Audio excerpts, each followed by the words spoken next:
ácidos orgânicos simples, como o ácido lático, por exemplo. Já era um começo, uma prova experimental de que era possível sintetizar compostos orgânicos sem a ação de organismos vivos. É claro que esse é apenas um experimento testando uma teoria, e isso não esgota o assunto. Em compensação, essa é uma ideia muito aceita e, portanto, serve como um dos parâmetros para a pesquisa de vida extraterrestre. Há várias outras teorias sobre a origem da vida na Terra que podem ser aplicadas a outras regiões do universo. Segundo uma dessas ideias, as substâncias orgânicas que originaram a vida no nosso planeta podem ter surgido, na verdade, fora do nosso planeta.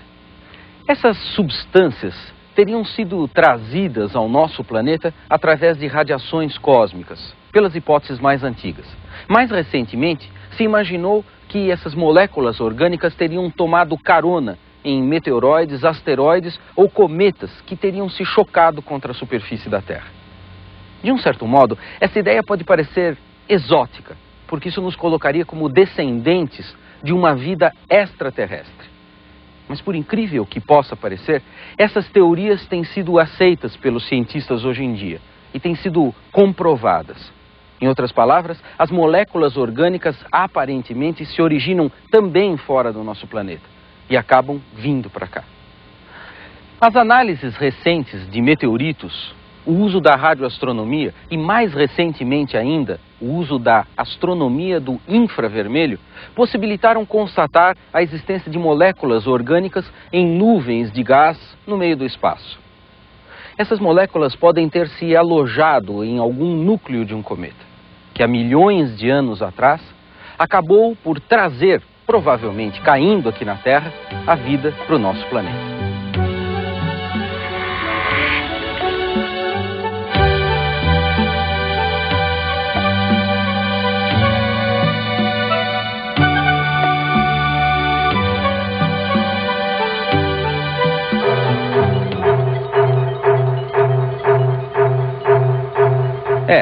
Não sei, eu nunca vi.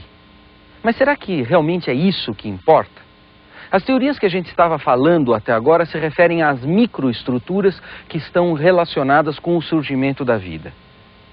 Bem, daí para falar sobre vida inteligente, e vida inteligente que consiga atravessar milhares, milhões de anos-luz, bom, vai uma grande distância.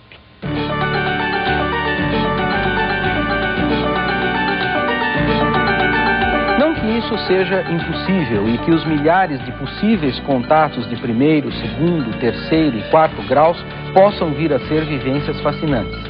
Mas o fato é que esse tem sido um terreno fértil para as especulações de má fé.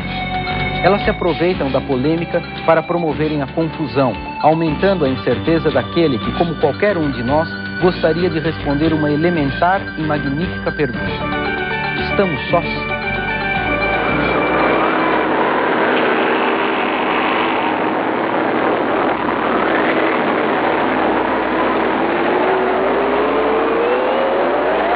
A ficção usou e abusou da imagem.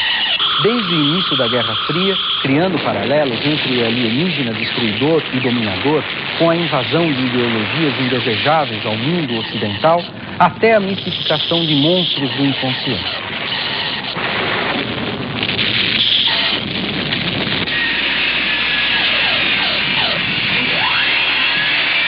Essa etapa, felizmente, parece ter sido superada. Spielberg deu a todos um ET que revive flores e controla a gravidade, pelo menos no caso das bicicletas.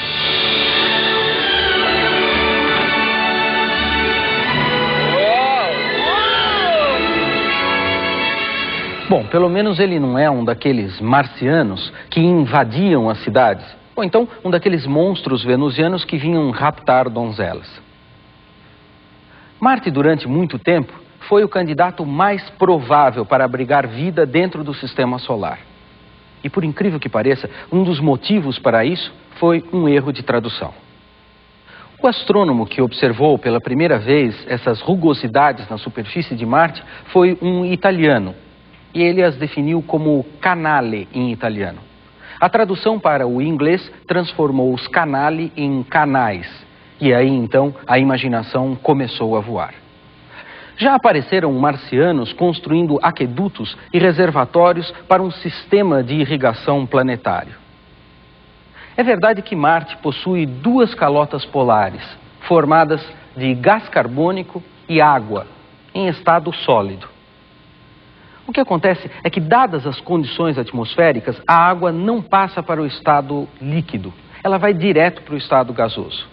Portanto, não há o que correr nesses aquedutos. Essa celeuma toda em torno dos canais ou da água em Marte acontece porque a água ou algum solvente equivalente é condição necessária para a existência da vida, pelo menos segundo os nossos padrões. Várias sondas fotografaram a superfície do planeta vermelho, mas lá não encontraram nenhuma espécie de vida. Em 1976 ele foi finalmente visitado por duas sondas espaciais, as Viking 1 e 2, que coletaram amostras do solo. Mas nenhum experimento da atmosfera ou do próprio solo foi conclusivo quanto à existência de vida em Marte. De qualquer modo, as pesquisas continuam, porque afinal de contas, Marte está numa região do Sistema Solar conhecida como ecosfera ou zona biotermal. Nessa região, os planetas não estão muito próximos ou muito distantes do Sol. É uma região perfeita para o desenvolvimento da vida. Ela ocupa a região da órbita de Marte, a órbita da Terra, é claro, e chega até as proximidades da órbita de Vênus. Temos aqui um outro alvo constante da ficção. Vênus, além de ter dimensões semelhantes à da Terra, tem uma atmosfera que, observada por telescópios, lunetas ou sondas espaciais, possui uma coloração branco-azulada, semelhante à do nosso planeta. Mas é nessa semelhança que reside uma das grandes dificuldades para a existência de vida no planeta Vênus. A atmosfera do planeta Vênus é formada basicamente por CO2, gás carbônico. E as nuvens desse planeta permitem que a radiação solar as atravesse. Mas aí então ela fica aprisionada. Com isso, ela reflete entre a superfície e as nuvens. E a temperatura superficial excede os 450 graus acima de zero. Bom, assim não há vida que aguente. Várias sondas já foram até Vênus, algumas até desceram na sua superfície. E lá não encontraram nenhum vestígio de vida. Daria para pensar também nas dificuldades de supostos seres venusianos em respirar o gás carbônico nas condições do planeta. Mas isso não seria propriamente um impedimento para outros seres que vivem em condições muito mais adversas. Mercúrio tem uma atmosfera muito tênue e com isso ele não consegue barrar radiações nocivas à vida.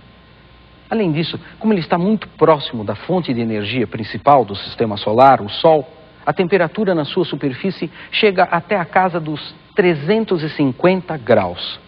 Bom, isso praticamente inviabiliza qualquer forma de vida próxima daquela que nós conhecemos.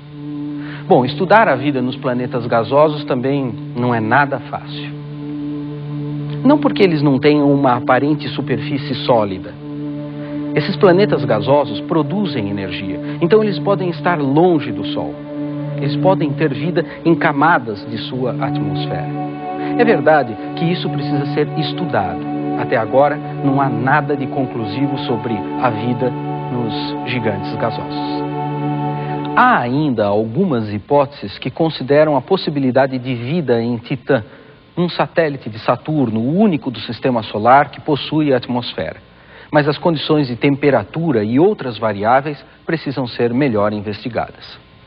Plutão é praticamente um satélite. Por isso mesmo, os verdadeiros candidatos a abrigar vida no Sistema Solar são os planetas que estão no interior da ecosfera. Bom, mas e nos outros sistemas planetários? Bom, aí as dúvidas são muitas, a começar pelo fato de que até agora nós não encontramos nenhum planeta ou sistema planetário orbitando qualquer estrela conhecida. É que os planetas são muito pequenos em relação à maioria das estrelas. Por exemplo, se Júpiter, que é o maior planeta do nosso sistema, estivesse girando em torno de Alfa do Centauro, que é o agrupamento estelar mais próximo de nós, ele seria invisível, mesmo para os mais potentes